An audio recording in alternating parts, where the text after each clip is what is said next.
Saya Ali Rahman dari Pekanbaru Riau Pak ya. Baik.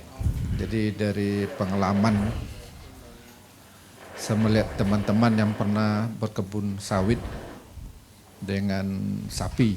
Baik.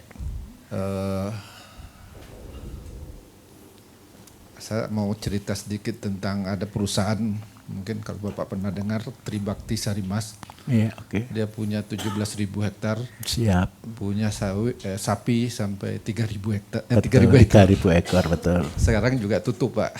Jadi saya pernah lihat konsep ini di kebun dia.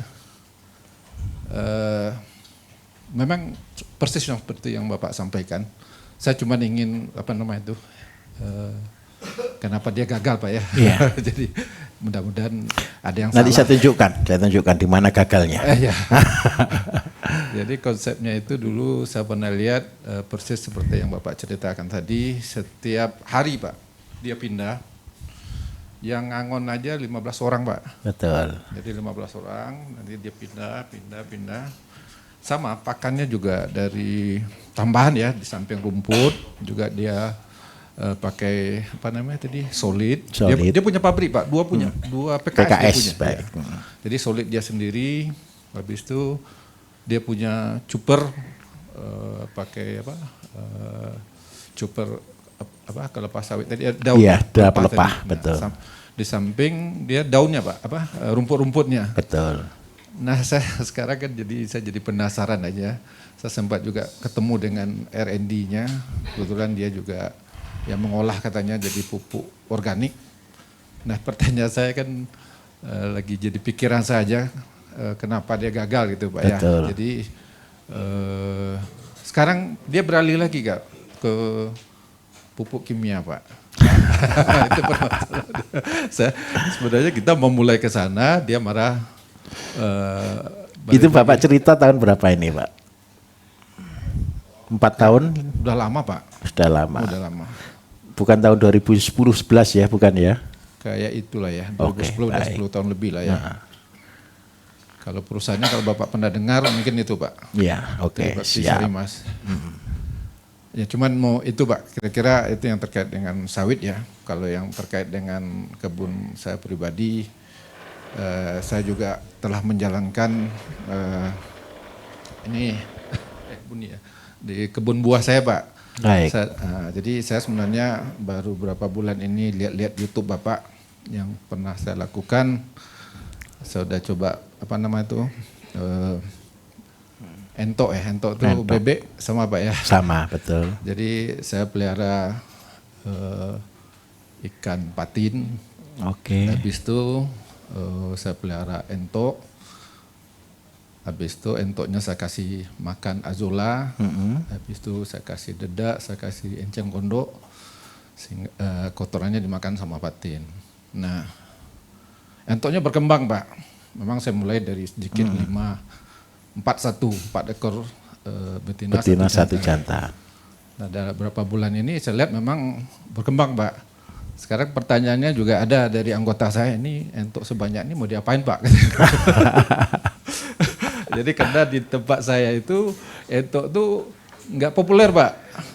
Jadi itu satu, karena betul-betul entok tuh saya liarkan aja, karena di kebun saya itu ada pepaya. Siap. Ada saya kena bikin pakan ikan juga.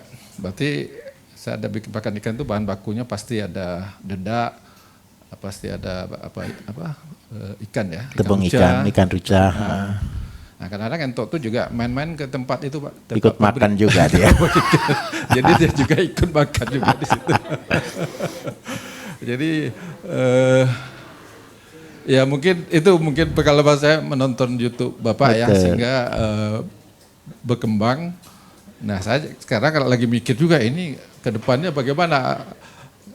Ada wacana juga kemarin kan mau bikin sampai ke itik juga kan, karena katanya itik lebih mudah menjualnya dan bisa jadi petelur, cuman belum saya lakukan Pak. Betul, mungkin betul. Tapi di sana ada enggak Pak rumah makan apa itu Pak, ayam Lamongan atau apa gitu, penyetan Lamongan atau apa? Ada Pak. Ada ya. Ada. Pecel lele maksud Bapak ya? Kalau pecel lele kan biasanya ada entok, ada bebek juga kan menunya, ayam. Iya. Saya udah beli juga booster Pak.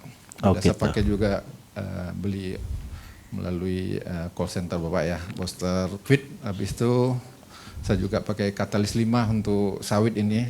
Oke. Dengan apa? Tapi saya tidak melakukan seperti Buat OT bukan? saya ini Pak pakai saya di dalam kandang aja sapinya. Oke. Jadi kotorannya sama solidnya saya campur gitu. Siap. Tapi baru Pak, belum baru 1 bulan ini belum kelihatan hasilnya. Baik. Ya mungkin itu Itu Pak. baik. Ya. Terima kasih banyak. Nah, Bapak Ibu, ini cerita ya, ini real gitu loh. Banyak orang selalu berasumsi kayak konsep satu ini dulu saya buat tahun 2008 ya, terus terang ini saya buat 2008. Yang membuat ini berhasil sebenarnya satu, kita harus mengukur jumlah lahan dan kapasitas produksi dari kotorannya. Terus saya mau tadi katakan, pada zaman itu saya belum buat katalis booster. Pada waktu itu belum. Kenapa saya belum buat? Ilmunya belum sampai. Pada waktu itu harapan kita ngolah kompos itu ya ngolah kompos. Dan ternyata jeleknya satu, daya serap ke sawit rendah sekali. Sehingga belum keserap kadang-kadang waktu itu daerah itu kan daerah berair. Banyak airnya. Sapi itu sebagai pengangkut sebenarnya. Ngangkut dari tandan-tandan yang di dalam itu loh. Yang pakai gerobak-gerobak waktu itu.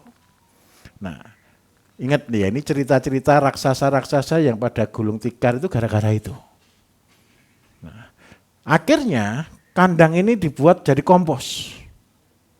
Setelah jadi kompos, dipupukkan ke sawit, tidak akan bagus. Kenapa kok begitu? Penyerapannya juga masih tetap rendah.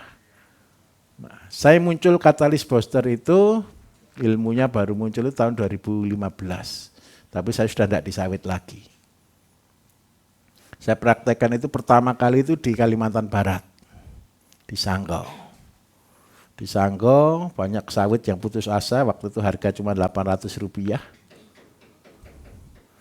Banyak tidak terawat, akhirnya banyak dijual murah. Lah dari situ saya beberapa orang saya kasih ilmunya, saya suruh buat itu, akhirnya mereka berjaya. Jadi itu alasannya Pak, karena kotorannya tidak mengandung apa-apa. Jadi pikiran kita waktu itu cuma kotoran sapi saja cukup gitu. Nah, akhirnya saya munculkan katalis booster tadi. Terus yang paling penting kedua Bapak Ibu begini. Katalis booster ini bukan hanya untuk sapi ya, untuk semua ternak. Jadi seperti misal Bapak sudah punya ikan, ini ikan yang banyak itu Pak ya berarti ya, ikannya macam-macam tadi Pak ya. Patin sama gurami ya, oke. Kapasitas kolam berapa luas Pak? 30 kolam. Baik. Kalau seandainya Bapak jumlah kolam sudah banyak, terus entok sudah berkembang, ini kan berkembang hidup terserah mati terserah berarti Pak ya. Begini Bapak Ibu, rezeki jodoh itu kadang-kadang, minta maaf ya, rezeki jodoh itu kadang-kadang munculnya dari apa yang paling sepele. Jadi kalau kita sudah tahu ini ternak nggak diapa-apakan jadi banyak sendiri, ya sudah itu aja kembangkan. Kenapa kok begitu? Kadang-kadang kita tidak bisa melihat peluang lain dan itu yang paling cocok berarti. Tinggal dibuat sistemnya. Sebenarnya rumusnya begini, 1 entok itu untuk induknya adalah untuk 100. Kemudian yang kedua, populasi ternak itu sama dengan pakan yang keluar, pakan yang dikonsumsi. Seperti misal, 1 kolam anggap aja ada 30.000 ekor seandainya. Kalau gurami, 30 ekor gurami kita target 1 kilo isi 2. Berarti kita bagi 5. Berarti ketemu di angka 6 ton. 6 ton panen. Untuk mencapai 6 ton panen ini, kalau pakan kita adalah pakan biasa, pakan basah biasa, ini FCR-nya butuh 10 kali lipat. Berarti pakan yang dibutuhkan adalah sebanyak 60 ton. Lah, pakan 60 ton ini harus kita konversikan ke jumlah ternak kita. Untuk mencapai berat 1 kilo, untuk FCR-nya entok, itu butuh 12 kilo pakan. Karena dia paling banyak hijauan dan lain-lain. Sehingga kalau 60 ton berarti ketemu cuman 5.000 ekor. Dalam satu siklus ikan berkembang. Seandainya target ikan kita berhidup itu adalah 12 bulan, umur 12 bulan, panen, berarti populasinya 5.000 dibagi 12. Berarti ketemu di angka, anggaplah 400 ekor per bulan per kolam. Sehingga apa Bapak Ibu? Makanan untuk ikan terjamin. Kalau makanan over menyebabkan amonia, pasti. Kalau makanan kurang, ikan tidak berkembang. Jadi tetap harus mengikuti sistem yang ada. Begitu Bapak. Terus yang kedua, kalau memang Bapak fokus di entok, insya Allah Pak, entok hari ini lagi naik daun Pak. Entok itu, ya orang Indonesia itu hobi latah Bapak Ibu ya. Sekarang ada entok yang dijual 1 juta loh, bayangkan. Entok jumbo, betul ya. Padahal kalau sudah di atas piring itu ya sama saja entok loh itu. Kalau goal saya entok itu yang harga 40.000 lah sampai ya maksimal 100.000 lah, itu aja lah. Kenapa sih orang pilih entok? Ini saya tunjukkan rahasianya pedagang bebek Bapak Ibu.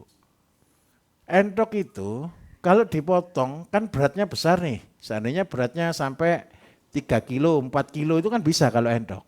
Itu harga paling cuma 100.000. Nah, kalau bebek ituan kiloannya lebih mahal, di atas 2,5 kilo itu sudah berat. Jenis-jenis tertentu yang bisa nyampe berat 2,5 kilo. Minimal sudah packing. Lah kalau kelas packing berat 2,5 kilo harganya sudah 100 lebih. Lah kalau entok 4 kilo paling cuma 100, 110 gitu loh. Karena itu orang beralih ke entok untuk memalsukan bebek. Begitu ceritanya. Terus yang kedua lebih enak entok rasanya. Lebih enak. Nah, jadi Bapak minta maaf, kolamnya hitungannya seperti ini Pak rumusnya. Sehingga apa? Tidak ada over. Kalau mau lebih aman lagi, tidak boleh sebenarnya bebek langsung dimakan patin. Tidak boleh. Tetapi dari bebek lewatkan cacing dulu, dari cacing baru ke asola atau ke kolam. Tujuan utamanya adalah satu, di cacing ini Bapak Ibu, air itu terfilter, amonia sudah habis di cacing. Yang keluar dalam kascing itu sudah asam amino. Jadi yang keluar dari kascing itu sudah campur asam amino, dan asam amino itu adalah kebutuhan dari si ikan. Dan yang berikutnya lagi, ketika ini kegerus dengan air, banyak sekali akan cacing itu bertumbuh di kolam ini.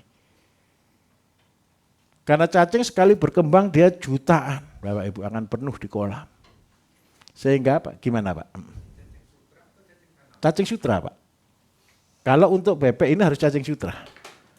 Kalau kotoran sapi bisa cacing sutra, bisa cacing tanah. Tapi kalau untuk cacing sutra sih boleh-boleh aja. Tapi kalau bebek, cacing sutra, ikan itu jauh lebih benar. Cacing sutra tahu ya, cacing sutra ya, cacing darah ya. Cacing halus, cacing rambut. Nah, itu. Mari Pak. Mumpung megang mic Pak, mumpung berkuasa. Memang konsep itu sudah saya lakukan juga Pak, cuman baru berapa. Untuk iseng-iseng ya. Saya bikin di dekat garasi saya malah Pak. Baik. Jadi, tapi kolam cacingnya sudah buat Pak? Sudah. Oke. Tapi belum ada isinya Pak. Oh. Cacing sutra aja udah seminggu saya sebelum kesini saya perhatiin enggak ada isinya. Saya udah coba seperti itu. Habis itu di belakangnya. Tapi sudah kasih benih? Benihnya belum. Oh. Saya pikir bisa alami, Pak. Maka saya kemarin saya lihat di depan kan. Saya tanya sama siapa waktu itu, harus ada apa katanya, bibit katanya. Nah, karena baru seminggu, Pak. Jadi akhirnya saya juga mumpung ingat, saya juga sekarang pelihara maggot, Pak. Baik, oke, siap. Kenapa saya pelihara maggot? Memang dasar pemikirannya waktu itu di dekat kami itu kan ada pabrik PKS, Pak. Baik. Jadi limbahnya itu namanya Sudah selesai, betul, Pak. bungkil inti sawit. Betul. Nah, harganya ya mungkin kena berapa sekitar 1.500-an lah, Pak, tambah transportasi kos. Baik. Nah, saya pernah lihat juga kan. Di sana juga ada roti BS, ada susu expired itu, habis itu juga ada limbah-limbah yang lainnya, termasuk kotoran kotoran yang kampung juga saya coba pelihara juga, Pak. Alhamdulillah, lengkap ini ya sudah ya. Jadi yang maggot ini memang target saya tadinya memang untuk ikan, ya ikan gurami sama patin, dan juga untuk entok sama ayam. Memang target saya waktu itu 20% aja lah untuk pengganti pakannya. Betul. 20%. Nah, saya hitung-hitung 20%-nya lumayan banyak, Pak. Karena selama ini kebutuhan pakan ikan patin saya itu 3 ton, Pak, satu hari. Satu hari 3 ton, Pak. Jadi kalau 3 ton satu hari. Dari PKS jauh atau enggak, Pak?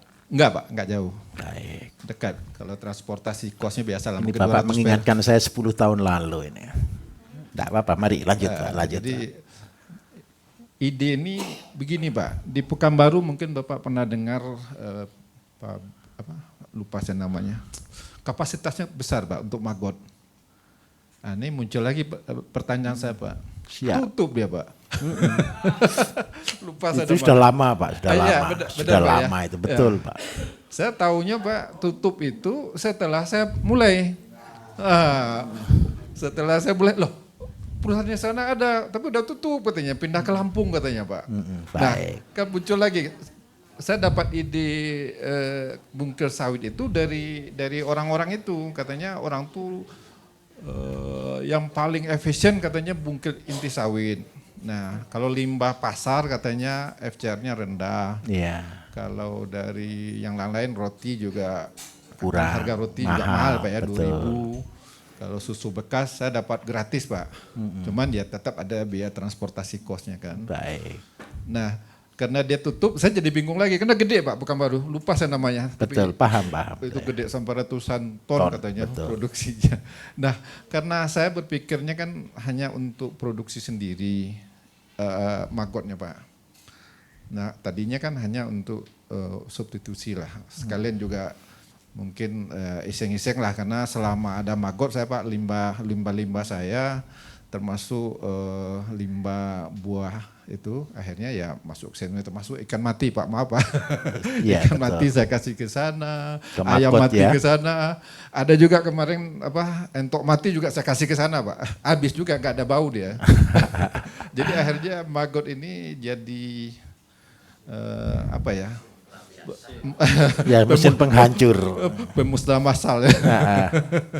Jadi yang jadi pikiran saya kemarin itu maggot nih kayaknya malah target saya goalnya mau 500 kilo per hari, Pak. Baik. Kenapa 500 kilo per hari? Karena saya dari cerita Bapak tadi maggot itu bisa dijadikan ke cacing. Nah, cacing itu menghasilkan kacing. Nah, kacing ini yang untuk pupuk. Nah, karena saya di sana ada kebun buah dan ada sawit juga. Nah, mungkin kalau yang saya baca-baca itu kan dari YouTube-nya Bapak. Nih, karena udah ketemu nih, Pak, mana tahu ada best practice-nya, Pak. Siap, baik. Begini, Bapak Ibu. Maggot itu sebenarnya dimulai tahun 2008 ya. Jadi ketika itu kita riset maggot. Maggot itu awal muasal dari bungkil sawit. Bungkil sawit yang busuk. Itu muncul pertama BSF. Waktu itu saya masih di kementerian, goal kita membuat pakan ikan harga Rp1.000. Terus yang kedua, setelah bungkil ternyata solid pun juga bisa dimakan maggot. Solid. Nah, kalau Bapak mau melanjutkan, sekarang saya kasih triknya. Target berapa Pak? 500 kilo per hari. Per hari? Oh kecil lah kalau cuma 500 per bulan. Bapak Ibu, besok saya tampilkan ya magot ya. Magot itu begini. Paling gampang Bapak Ibu beli telur aja lah. Saya jelaskan untuk semua ya. Beli telurnya dulu. Telur magot enggak usah banyak-banyak, untuk sekolah beli 10 gram. 10 gram itu paling kisaran harga ya sekitar 30-40 ribu lah paling lah. Maksimal. 10 gram ini makan awal,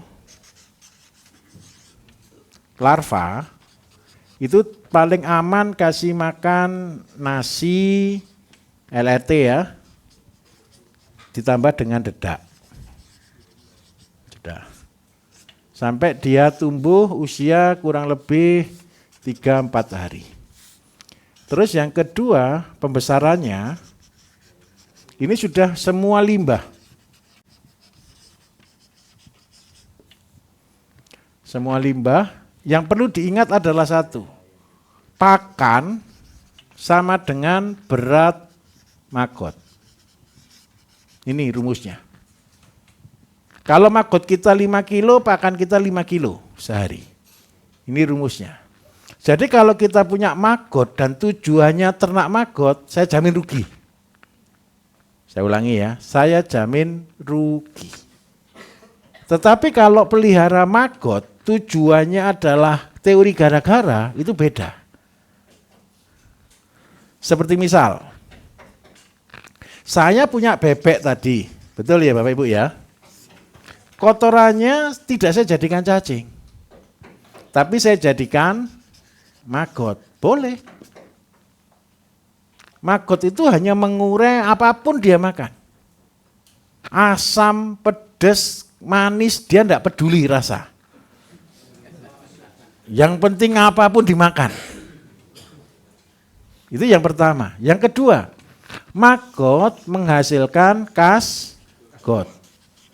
Kasgot ini bisa dijadikan untuk media yang lain. Seandainya saya dari bebek saya jadikan magot, magotnya saya kasih ke ikan.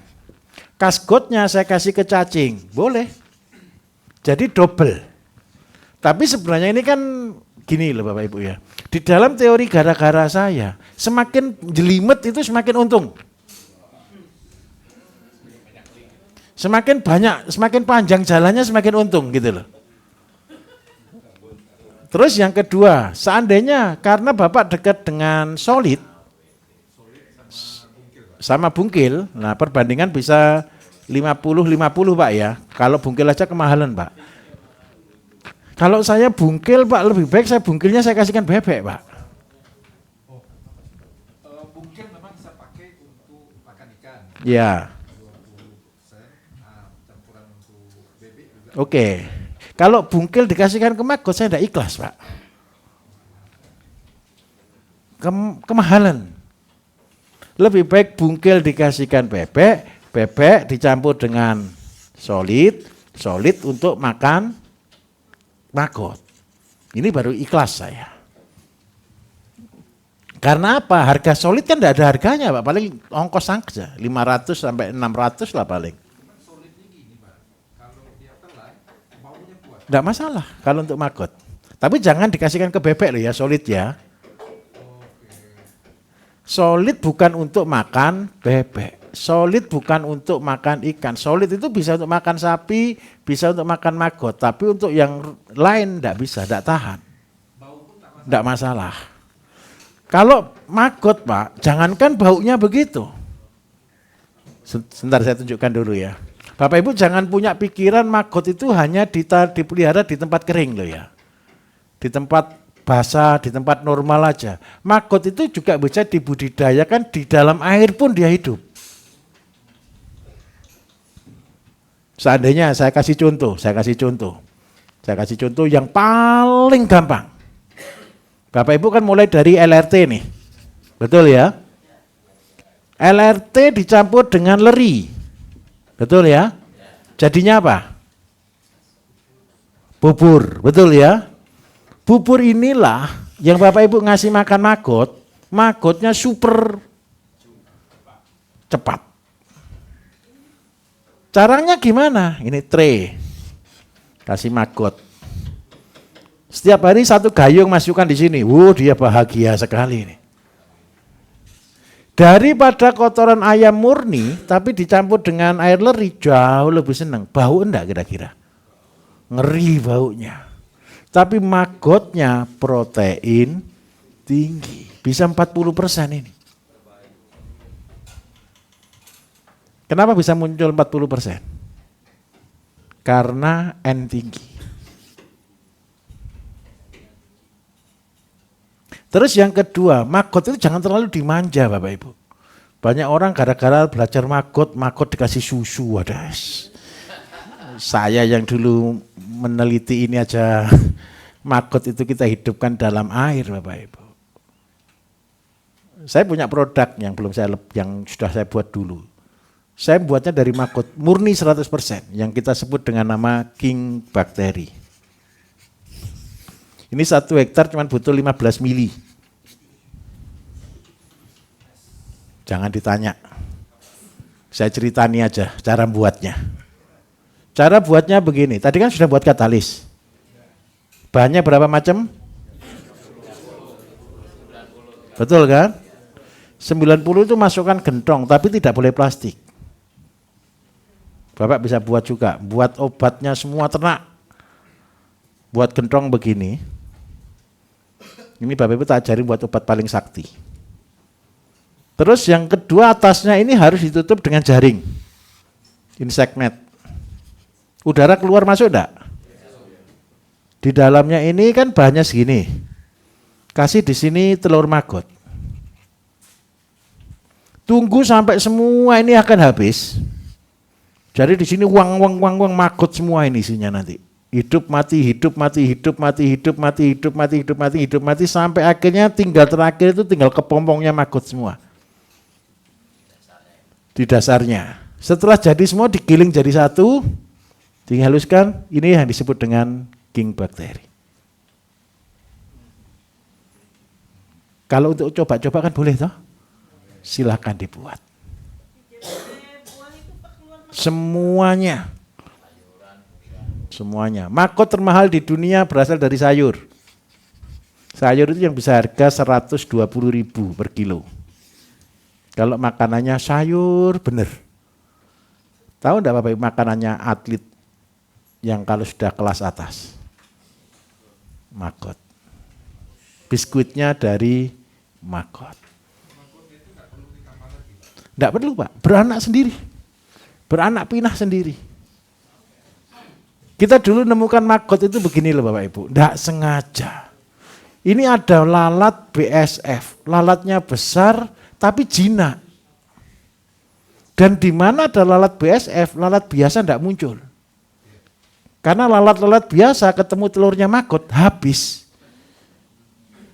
Jadi coba bayangkan, maggot itu rakus dari telur loh. Jadi larva itu sudah saling membunuh dia itu.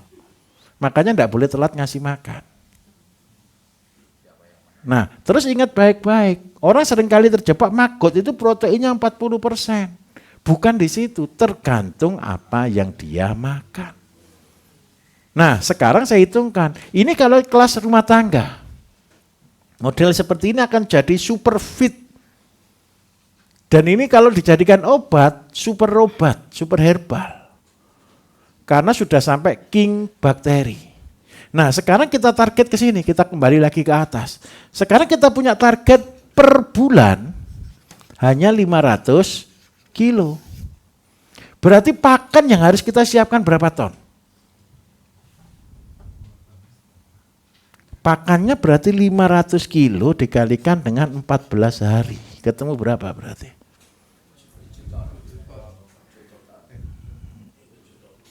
Nah, Bapak cuma siapkan pakan 7 ton ini aja.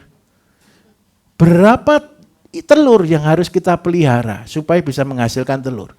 Satu induk Bapak Ibu bisa menghasilkan kurang lebih di angka ya rata-rata 5 ribuan lah maggot. 30 itu baru menghasilkan 1 hingga 3 gram.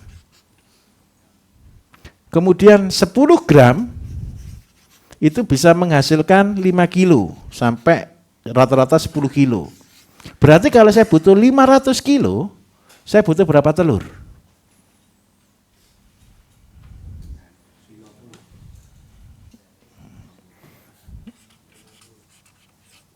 Ya betul ya. 50 kilo telur. 50 kilo telur berarti butuh berapa induk kira-kira?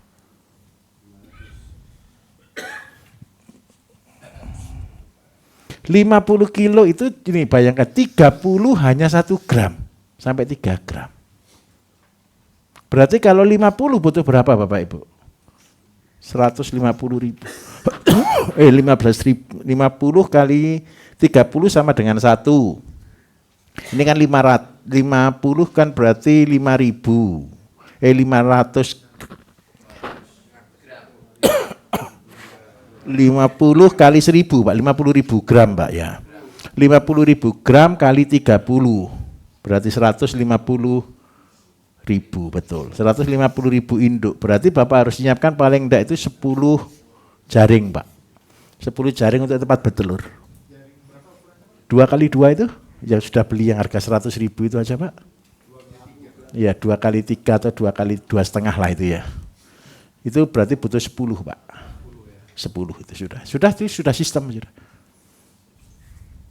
Tapi beli awal tolong beli dulu sekitar mahal Pak ya, 50 kilo Pak ini Pak, dengan asumsi rendah. Kalau seandainya pinter Bapak Ibu ya, 10 gram 10 kilo itu kalau pinter. Sudah bisa? Oh ya sudah sampai level berapa? 10 gram 10 kilo. Oh berarti makanan sudah terjamin Pak ya. Oke. Kalau sudah makan mahal lagi Pak. Waduh, ini biaya lagi. Tolong Bapak Ibu begini ya, pelihara makot jangan beli gitu loh. Ini kan dipengaruhi buku ini ceritanya ini. Sebentar. Bapak Ibu buat makot itu bukan untuk menghabiskan uang. Tolong ya, Bapak Ibu buat makot itu bukan jualan makot.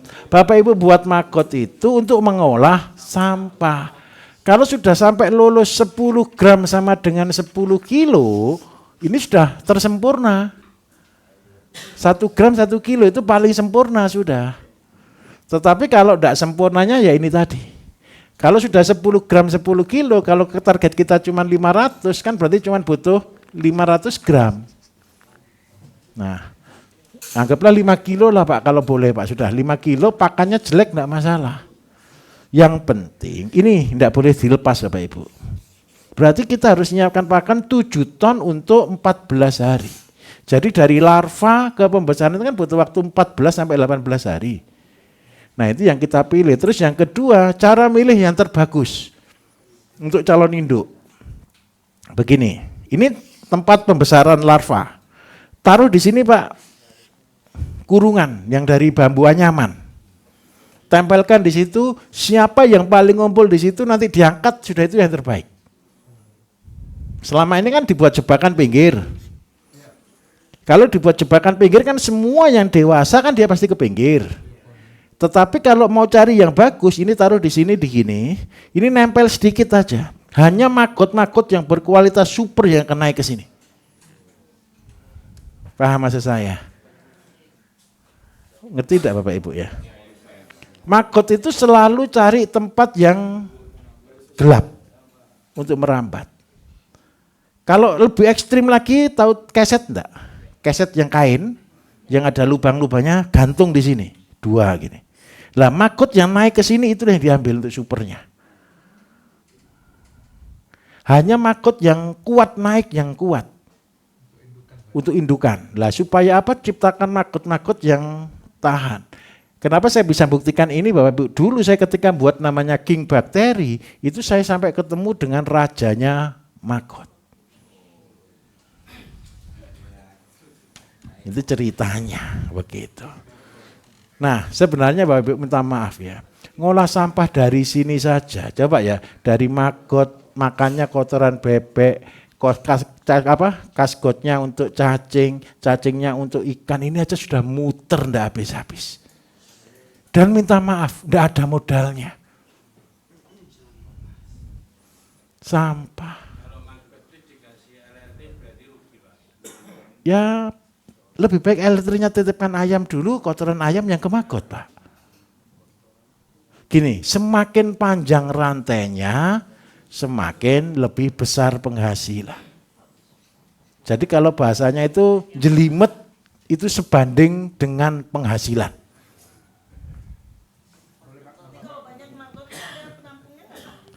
Hari ini kita jual maggot teman-teman kita 5.000 Bapak Ibu 1 kilo. Mari Pak. Maggot itu tergantung apa yang dimakan. Betul. Nah pertanyaannya yang paling murah itu sebenarnya kan memang wahe. Betul. Yang petelur Pak ya. Iya. Nah pertanyaan berikutnya kualitasnya Pak. Kualitas dari Pakannya. pakannya udah pasti. Iya, betul. Maggotnya. Baik. Betul.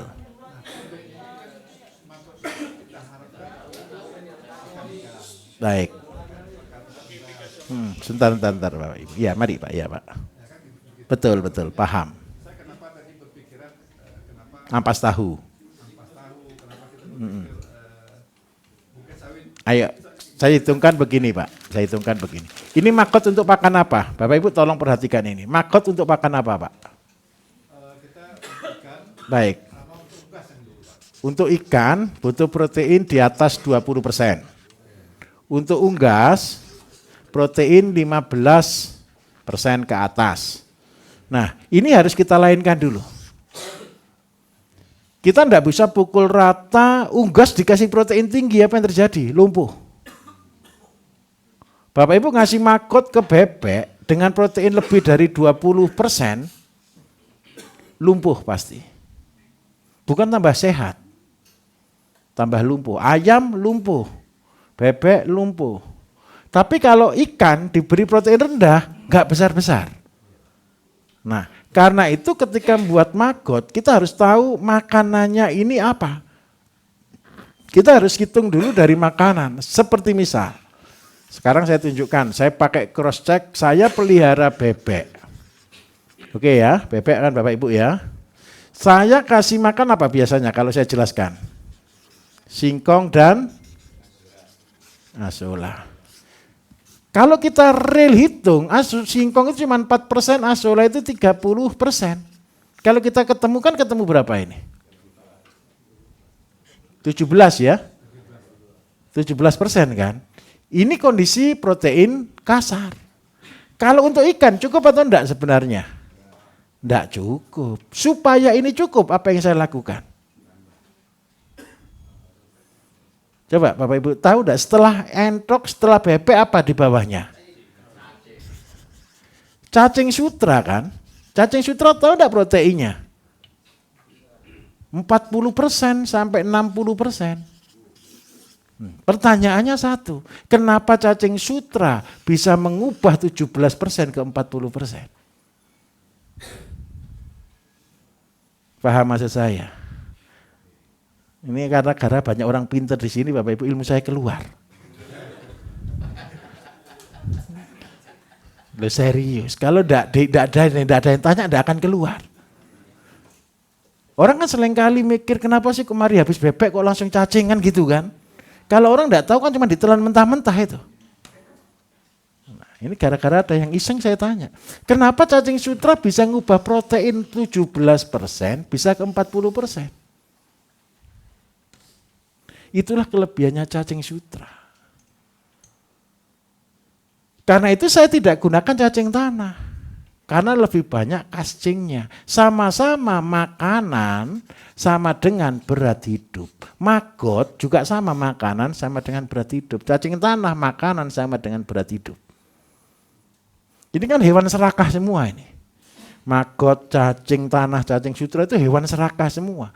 Kalau beratnya 1 kilo, makannya 1 kilo, itu kan sudah serakah tuh Bapak Ibu. Nah, perbedaannya kan satu, kok bisa dia jadi protein 40%? bukan jadi kapsul kosong.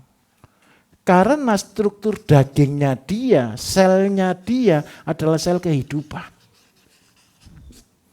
Bapak Ibu tahu enggak cacing kalau dipotong dua hidup dua-duanya?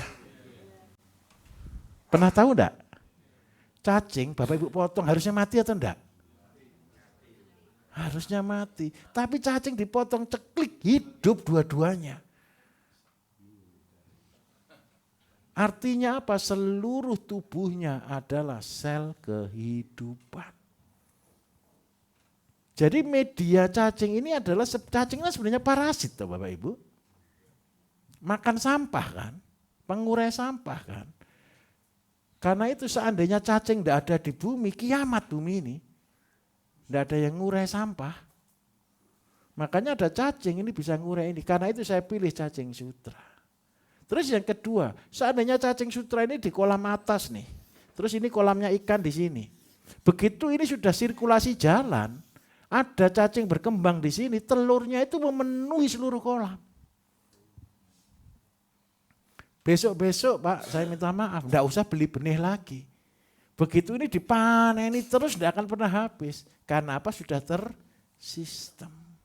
Bahkan yang paling ngeri Bapak Ibu, perutnya ikan ada isinya telur cacing. Ini serius. Cuman bahagianya kan cuma satu. Cacingnya tidak berbahaya, bukan cacing pita. Tahu tidak siklusnya cacing pita?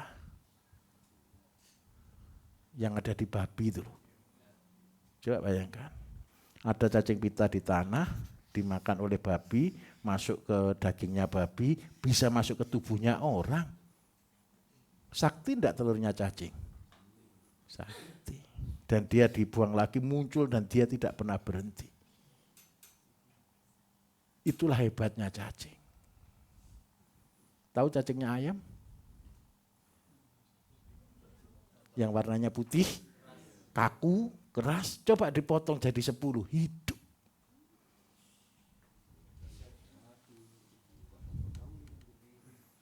Nah, saya minta maaf. Kalau sudah tahu konsepnya cacing itu kehidupan begitu, karena itu kita harus cari cacing yang aman. Cacing darah itu aman. Cacing sutra itu paling aman. Begitu. Kelemahannya cacing cuma satu, di tempat yang manis. Langsung terbakar. Jadi Bapak minta maaf. Untuk membuat maggot ini, pakannya kita sesuaikan di sini. Jadi kalau kepingin maggot protein 20%, berarti bahannya 20%. Solid Pak. Solid itu proteinnya bisa 20 sampai 30%. Solid itu sepele, tapi proteinnya 20 sampai 30%.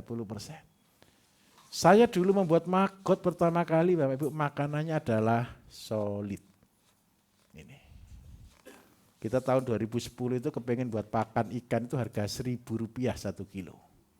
Dari apa bahannya? Dari maggot. Kalau mau buat praktisnya begini nanti komposisinya.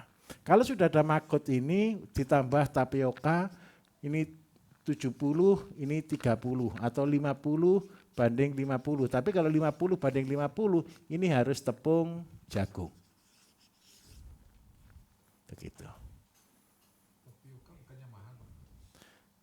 Singkong utuh Pak, atau tepung jagung mahal. Tapi kalau untuk jadi pakan ikan kan dia lebih murah Pak. Kalau untuk buat konsentrat. Oh, ini campuran untuk pakan ikan. Pakan ikan untuk konsentrat. Bukan untuk pakan ikan. Besok saya Bapak Ibu akan luncurkan ini, besok bahan penelitian saya datang. Saya buat cacing untuk pakan udang. Cacing ini kita mitra dengan masyarakat yang saya tadi katakan di Ponorogo itu, 1 kilo cacing kita hargai 10.000. Tapi kita tambah cepung jagung harga 7.000. Berarti ketemu berapa? Kalau dibagi 2 ketemu berapa harganya berarti? 8,5. Bapak Ibu tahu enggak harga pakan udang berapa hari ini?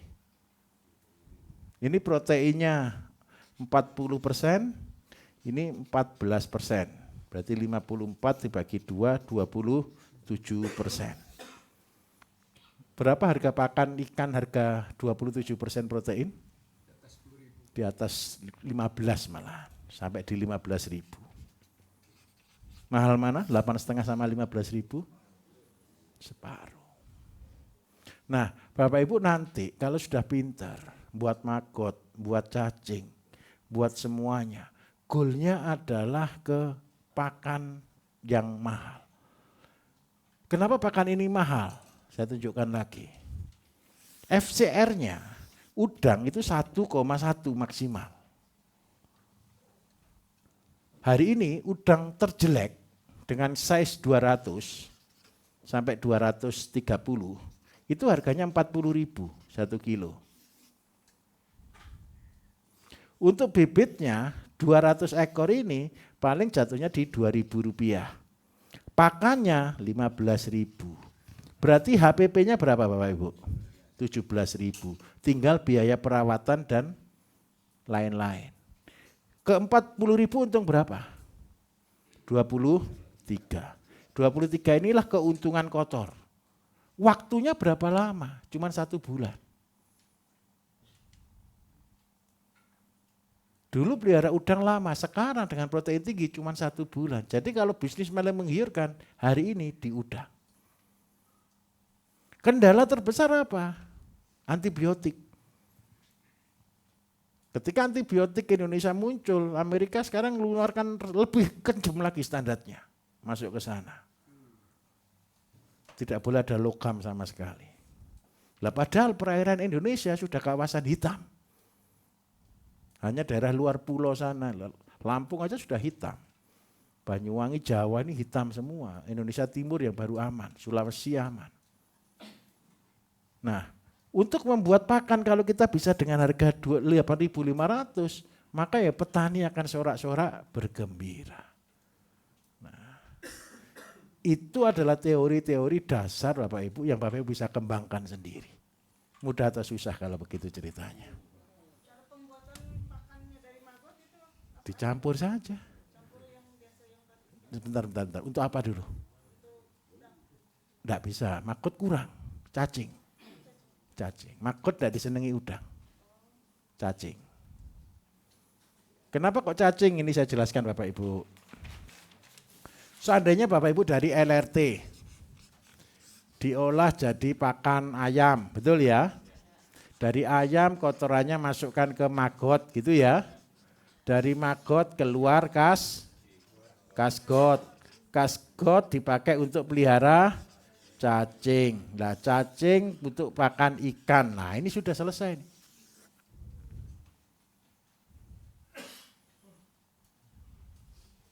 Jadi yang dimakan ikan cacing atau maggot? Cacing. Bapak Ibu ngasih cacing ke ikan sama maggot ke ikan, seneng mana dia? Seneng cacing. Kalau maggotnya kalau dikasihkan ke ikan harus digiling. Kalau seandainya dikasih utuh boleh, tapi umurnya maksimal 14 hari. Jadi belum sampai agak kaku, masih mampu dilep gitu. Sebesar ulat Hongkong lah. Sebaiknya lebih bagus fresh atau digiling, Pak? Lebih bagus digiling. Kalau digiling karena kita butuh karbohidrat, digilingnya dengan singkong atau jagung, Pak. Bapak silakan pilih. Pakai dedak, saya bisa pakai dedak. Boleh pakai dedak, boleh. Asal dedak halus ya. Nah. Ikan itu Bapak Ibu yang membuat gemuk adalah karbohidrat. Minta tolong di situ. Sudah jam ini. Ini materi terakhir Bapak Ibu sedikit. Tadi diajari ngawinkan tanaman belum? Kemarin. Mudah atau susah? Sebentar. Kalau kurang jelas besok tak panggil orangnya lagi. Tak suruh praktek di depan sini. Begini Bapak Ibu, begini. Tunggu keterbatasan tempat, baik. Gini. Ini tomat cherry Bapak Ibu ya. Ini produksi Israel bibitnya aslinya. Kalau ini diturunkan, jadinya cuma begini. Kecil. Tambah lama tambah kecil. Karena dia hibrida. Hibrida itu kan bapak A kawin sama ibu B, betul ya? Sehingga anaknya kalau diturunkan muncul A atau B atau AB. Nah, supaya tetap keluar bagus, ini kan mutasi nih, saya tunjukkan. Aslinya tomat cherry kan sebesar ini. Ini kan mutasi. Ini mutasi genetik. Karena terjadi perkawinan tidak asli. Nah, supaya kita bisa dapatkan yang terbagus Bapak Ibu. Kenapa di kemandirian benih kita ajarkan? Kalau diturunkan yang lama tambah jelek terus. Tetapi kalau yang ini dikawinkan dengan induknya lagi, maka muncul yang ini. Nah, itu adalah tujuan kita ngajari pembuatan benih Bapak Ibu. Cabai sama, tomat, semuanya sama. Jagung juga sama. Kalau konsep untuk jagung begini. Ini triknya ya. Ini kan jagung Madura kemarin ya Bapak Ibu ya. Satu baris jagung Madura. Satu baris lagi jagung Madura. Jagung Madura ini kita jadikan dua. Yang pertama kita jadikan jagung Madura ini adalah betina semua. Terus 1, 2, 3, yang keempat kita buat jantan. Jantannya Bapak Ibu saya boleh pakai hibrida boleh. Pakai jagung lokal Bapak Ibu boleh. Kenapa saya sarankan kadang-kadang pakai hibrida? Tahu jagung hibrida bagus atau jelek? Bagus. Kelemahannya jagung hibrida kan satu, kadang kena bule itu aja toh. Nah cari jagung hibrida yang tahan bule. Itu yang pertama. Terus setelah punya jagung hibrida ini kan keluar A dan B aslinya. Sehingga muncul jagung hibrida.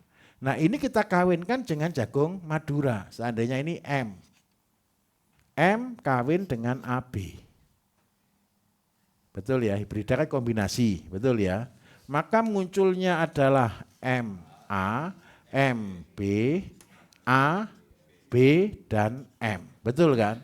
Seapes-apesnya kita munculnya apa? M. Bahagia kalau muncul MA, MB, atau muncul A, atau muncul B. Kan gitu kan? Nah nanti ini kita buat yang jagung betina yang sebagai yang betina Madura. Lah kita juga kawinkan juga beberapa tanaman lain Bapak Ibu yang jagung jantannya adalah Madura. Betinanya kita carikan jagung lokal yang pohonnya lebih pendek dari jagung Madura. Kalau yang pendek, yang jantan pendek, yang betina tinggi tidak bisa ngawini Bapak Ibu. Pakai tangga nanti. Paham maksud saya ya? Nah. Oh, kalau pakai rok perempuan, Pak. Enggak, laki perempuan itu hanya istilah, Pak. Hanya istilah. Dijadikan laki atau perempuan. Kalau dia dijadikan perempuan, berarti Bapak Ibu, kalau tanaman itu kan begini, ini kan bunganya kan di atas, betul kan ya? Bunganya dibiarkan. Ini yang jantan, kalau yang perempuan ini diambil, dipotong. Begitu dia mau keluar daun bendera, langsung dicabut, cekluk gitu. Sehingga dia langsung jadi betina. Yang ini dibiarkan utuh. Begitu. Sehingga dia terkawini gitu aja. Nah kemudian kita kawinkan juga yang jantan Madura, yang lain betinanya ini pakai lokal. Hasilnya ini nanti Bapak Ibu kita kawinkan dengan hasilnya ini. Maka keluar galur baru. Inilah komposit. Komposit ini akan muncul dua. Sejelek-jeleknya muncul Madura. Sejelek-jeleknya berikutnya dari sini muncul jagung lokal. Sehingga apa? Kita pasti di atas jagung Madura. Goal kita kan cuma di atas jagung Madura. Paham maksud saya ya? Lah kalau kita teruskan ini terus, kawin dan pilih yang bagus terus, akhirnya nanti kita akan menemukan ini. MA atau MP. Syukur-syukur ketemu varietas batangnya kecil, buahnya besar. Nah itu rezeki kalau sudah ketemu itu. Apanya? Loh hibrid tidak boleh diturunkan Pak. Loh, kalau dikawinkan bisa. Kalau hibrida diturunkan hasilnya pasti berbeda dengan induknya. Kan yang tidak boleh diturunkan gara-gara berbeda dengan induknya. Lah sekarang dikawinkan dengan jagung Madura. Jagung hibrida itu sebesar ini Pak. Jagung Madura sebesar ini Pak. Betul ya. Seandainya saya kawinkan, terus paling apes, kan sebesar ini, kan sudah kita siap punya jagung paling jelek di dunia kok. Paham maksud saya ya? Kenapa saya milih yang paling jelek dulu biar Bapak Ibu ikhlas. Kalau keluar kecil itu loh ikhlas gitu loh. Tetapi kalau ini dikawinkan ternyata keluarnya segini, kan sudah bahagia. Walaupun kalah dengan jagung hibrida. Nah kalau ini diteruskan stabil, Bapak Ibu sudah bisa menjadi pemulia benih. Tapi perjanjian ya, benih ini kita ajarkan tidak boleh dijual ya. Resikonya terlalu panjang urusannya. Jadi kayak tomat, cabai, supaya Bapak Ibu bisa membuat cabai-cabai yang berkualitas, benih-benih yang tahan penyakit. Di dalam konsep kemandirian tetap kita ajarkan. Sebagai apa? Wujud kemandirian semuanya. Ini Pak Amran juga kelihatannya nadanya sudah mulai agak berbeda Bapak Ibu. Jadi kita habis ini tidak boleh beli bibit yang tidak berstandar. Padahal saya lagi ngajari untuk buat bibit ini. Alasannya begini beliau. Takutnya kan produktivitas akan turun. Karena itu minta tolong ketika membuat bibit ini ngomongnya satu, main-main. Gitu aja ya. Jangan dianggap serius. Kalaupun sudah hasilnya bagus, tolong jangan dijual di luar. Dijualnya di